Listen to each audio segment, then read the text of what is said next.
बर' थुनलाइया बर' हारिनि सिनस्रि आरो मोनसे आयना। 16 नभेम्बर फोरबो बर' थुनलाइ आफादनि 70थि जोनोम सान। क'क्राझार गुदि बर' थुनलाइ आफादा 32थि बोसोरारि जथुम्मानि गाहाय खुन्थिया गायसननाय हाबाफारि। क'क्राझार गुदि बर' थुनलाइ आफादा क'क्राझार सहरनि वार्ड नम्बर 5 नि सोमदोनपुरि गामिनि जिरायसालि न'ब्लाङाव 16 नभेम्बर बर' थुनलाइ आफाद फोरबो फालिदों। फुंबिलिनि समाव बर' थुनलाइ आफादनि फिरफिलाखौ बिरहोयो आरो थांनाय 1952 इं मायथाइनि 16 नभेम्बराव जोनोम मोनदोंमोन। बर' थुनलाइ आफाद जोनोम मोनखांना बर' हारिनि थाखाय राव बिजों सोरजिनायाव बर' हारिनि जोहोलाव जोहोलावजोफोरनि मुंख्लं जालांनायखौ गोसोखांना मुंख्लं खाम्फायाव बिबार बावो। फैगौ जानो गोनां 10 आरो 11 डिसेम्बर अक्ट'आव 32थि बोसोरारि जथुम्मानि गाहाय खुन्थियाखौ बिटिआर गाहाय मावफुं सोद्रोमानि अएसडि डक्टर सांग्रां ब्रह्मनि आखाइजों गायसननाय जायो।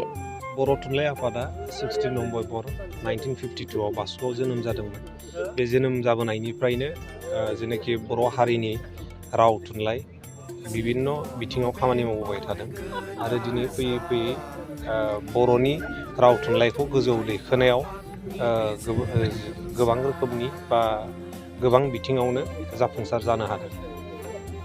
बर' बिजोंजों फरायनानैबो UPSC, APSC आरो MBBS मोननो हायो। जे सोलोंथाइ लानायाव बिजोङा जेबो फेक्टर नङा होननानै नोंथाङा बुंनो सानो? दिनै एग्जाम्पोलखौ जुदि जोङो नायनो हायोबा दिनै आंबो सासे बर' मिडियामाव फरायनानै फैनाय। दा बिजिर नुनो मोन्दों दिनै APSC आव बर' बिजोंजों फरायनानै फैनायफ्रानो उथ्रिसार जानो हादों आरो खोब गोरिब न'खरनिफ्राय फैनाय बिथांमोनानो फरायनानै दिनै उथ्रिसारनो हादों। दिनै निट एग्जामखौ नायोबा MBBS एडमिसन मोननायफ्रा दिनै बर' बिजोंजों फरायनानै फैनायफ्रानो मोनदों। दिनै इन्जिनियारिंनि खेथ्रखौ नायोबाबो IIT, NIT फ्राव बर' बिजोंजों फरायनानै फैनायफ्रानो मोनदों। दिनै बेफोरखौ गासिबो नायनानै जोङो एग्जाम्पोल हिसाबै बुंनो थाङोबा बर' बिजों बा इंलिस बिजों होननानै जेबो डिफारेन्स गैया। बयबो जुदि मोजाङै फरायोबा नोङो बर' बिजोङाबो खुनु रावनिफ्रायबो खम नङा, जोङो जाफुंसार जानो हायो। खायसे सुबुंफोरा बुंनो नागिरो जे बर' बिजोंजों फरायब्ला हायार इडुकेसन लानायाव एसेब्लाबो जेंना सोमजियो। नैबे बिथिङाव मा बुंनो सानो? बिजोङा बेलेग बुस्थु आरो एडुकेसना बेलेग बुस्थु। नोङो बिजोंजों नोङो एडुकेसनजों कम्पेयार खालामनो हाया। बिजोङा जाहैबाय मोनसे लेंगुवेजसो। नोङो एडुकेसना आरो बेलेग नलेजखौ नोङो नोंनि मादार टाङावबो लानो हायो। नोङो इंलिस मिडियामाव जाय लायो बेबो लानो हायो। खिन्थु बेयाव जे नोङो बर' मिडियाम फरायनानै बा भार्निकुलार मिडियाम फरायनानै नोङो गाहायाव थायो बियो नङा। नोङो नलेजखौ नोङो लेंगुवेज जिखुनु लेंगुवेज जाया मानो बे लेंगुवेजजों नोङो नलेजखौ बुथुमनानै लानो हायो। बाहाय खुनु डिफारेन्स गैया। बर' बिजोंजोंबो गोजौ हायार इडुकेसन सोलोंथाइ लानो हायो। UPSC, APSC बो बर' बिजोंजों हायो। नाथाय आसाम जुडिसियेल सार्भिस आनजादाव जे बर' बिजोंजों लिरनो मोना, बे बिथिङाव मा बुंनो सानो? दिनै बर' बिजों फरायनानै जे इंलिस लिरनो हाया बेबो नङा। जोंबो बर' मिडियामजों फैनाय इंलिस लिरनो हाया बेबो नङा।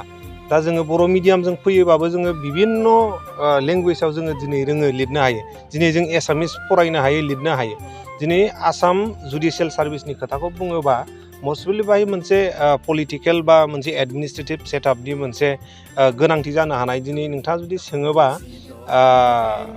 निटआव नोङो बा MBBSनि एन्ट्रेन्सआव दिनै बर'नि लिरनो मोना होननानै, खिन्थु बर' मिडियाम फरायनानै जे इंलिस लिरहैनानै जों पास खालामहैनो हादों बेबोथ' मोनसे एग्जाम्पोल नङा होमबा?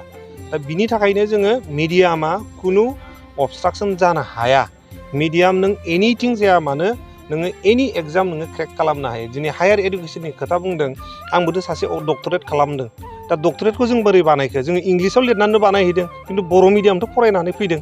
दा बेफोरो मिडियामा खुनु मोनसे इस्युआनो जानो हाया नों हायार इडुकेसन लानायाव। बर' राव बुंनायाव दिनैसिमबो गामियारि ओनसोलफोराव गोबां बेले बेजे थासारि सोमजिनायखौ नुनो मोनो। जे इयुन जेनेरेसननि फारसे नोंथाङा मा बुंनो सानो? बर' राव बिजोंखौ गोजौआव लांनायाव गामियारियाव दिनैसिमबो एफाबां बेले बेजे गैया।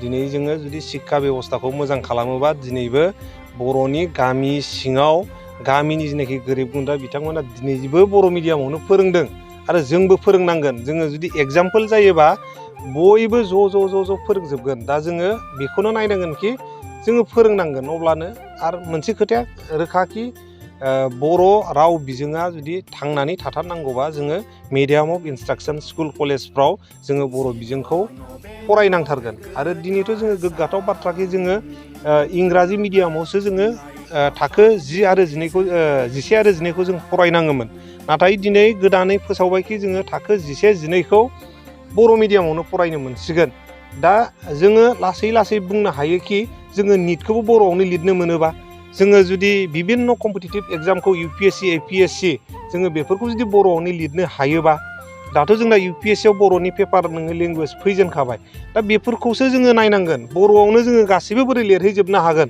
असमियावनो जोङो बोरै गासैबो लिरहैजोबनो हागोन बिदि नङाखि जोङो जेबो लिरनो मोना जोङो दानो जालदाब जुलदाब गावनि मिडियामखौ गारजोबनानै नांगौथाय जोङो इंलिसनि लिरनो मोनो इंलिस लाजोबनोसै बे नङा जोङो गावनिजोंनो जेरै बोरै गोजौसिम जोङो लांनो हागोन जों बेखौसो नाजानांगोन। थेंक इउ सार। आङो जोंनि क'क्राझार दख'रा थुनलाइ आफादनि जानानै नैबे सोमदोनफुरि गामियाव जोङो क'क्राझार प्राइमारि बर' थुनलाइ आफादनि जानानैनो आफादगिरि जानानै जोंनि दिनैनि गोथार बर' थुनलाइ आफाद आरो 14 नभेम्बर गोथार सानखौ जोङो गाजा गोमजायैनो खुंदों आरो बे गाजा गोमजा खुंनायाव जोंनि क'क्राझार प्राइमारि बर' थुनलाइ आफादनि गासिबो सोद्रोमाफ्रा फैनानै बाहागो लाफैदों। आं जोबोद गोजोननाय मोन्दों जोंनि बर' राव थुनलाइखौ फोथांनायाव जोंनि क'क्राझारनि गासिबो मेलेमजिबि बुद्धि गोनां सुबुंफ्रा बाहागो लाफैनानै जोंखौ मदद होफैनायनि थाखाय बाहागो लाफैनायनि थाखाय आं बे बिथिङाव आं जोंनि बर' राव थुनलाइखौ गोबाङै जौगाबाय होननानै आं सानो जिहेतु जोंनि बर' जोहोलाव जोहोलावजोफ्रा 1952 मायथाइनि 16 नभेम्बरनिफ्राय जे बर' थुनलाइ आफाद दादोंमोन बे समनिफ्रायनो जोंनि जोहोलाव जोहोलावजोफ्रा ओरैनो जिरायालासिनो मालाबा हांखोनि नाजानाय मालाबा बिजोंनि नाजानायाव गोसो होनानै नाजानानै बिथांमोनहा जिउ बाउलांदों।